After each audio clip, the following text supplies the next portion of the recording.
Hello there YouTube, Michael Powers, doing again a review based on the Final Destination franchise.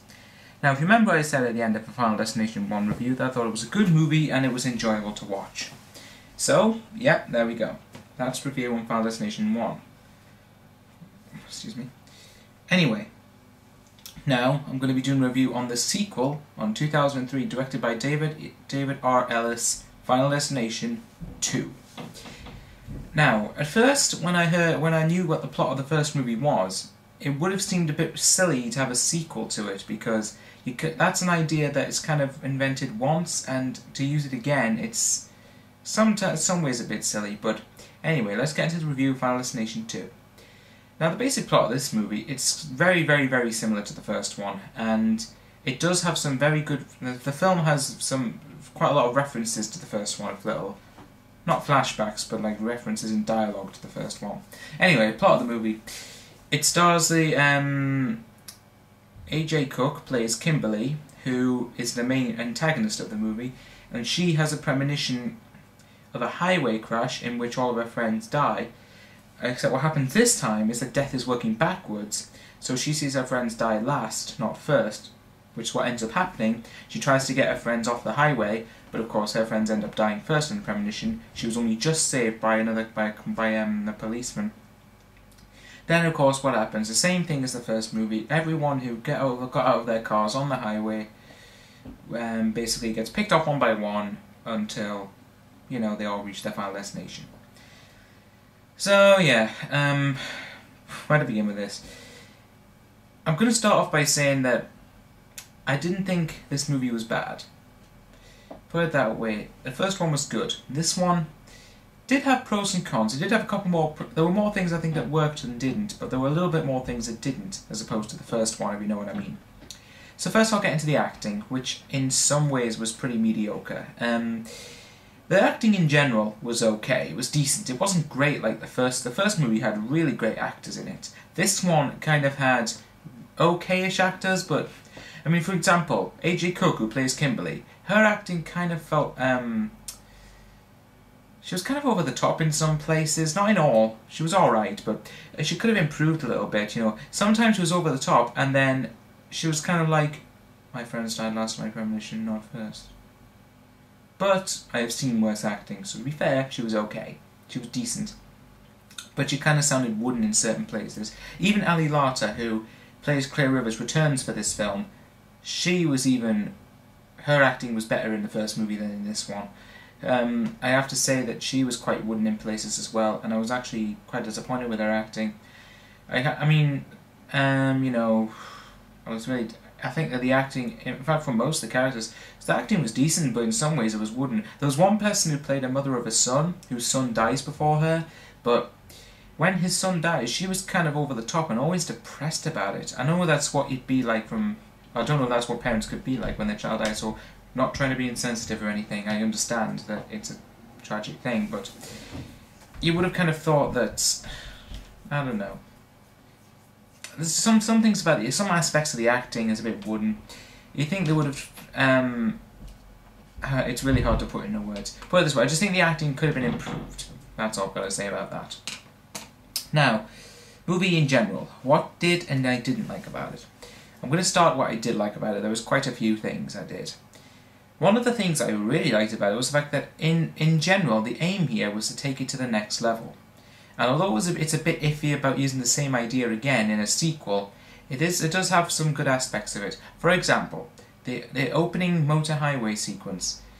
The first Final Destination, you didn't actually see the full thing. You know, you did see the good premonition and everything, but in the first Final Destination, what I didn't like about the opening sequence was you only saw it from a certain view. You know, it was like that quite far away when you first saw the plane explode. This one, you see in much more detail, which I loved. I loved how you see this in much more epic, specific detail in the movie. And you feel like in some ways that you're there with the characters, which is sort of setting up the idea of character development. And the first movie and this one do that really well, character development. I was really impressed with that. Another thing I liked about it was, now, I think that some of the death sequences were good. Some of them, you know, they were taking it, and they really mean it when they said take it to the next level. And there's some of the death sequences really display that. If you're confused, I'll give you an example. An example of a death sequence is it's kind of hard to find one that isn't ridiculous. I don't know. Well, there's some. I mean, you could say that there's a sequence at the doctor's with the mother her son.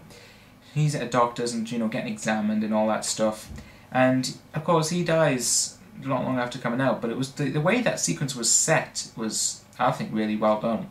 It had good tension in it, and it didn't take away from the fact of the situation here that death is after them and they have to try and stop it.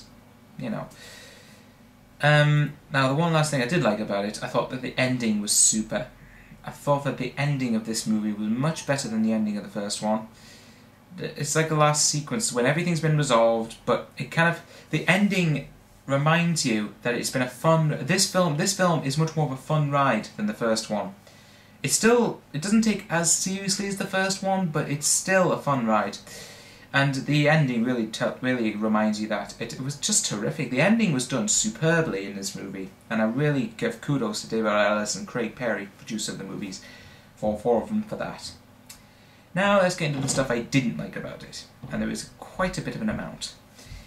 One of them, now I mentioned earlier about the deaths, one of them was that most of the deaths in this movie are completely idiotic and ridiculous. And I know you can't take these movies too seriously, but hey, I mean, Final Destination 4 could be a lot worse than this, I don't know.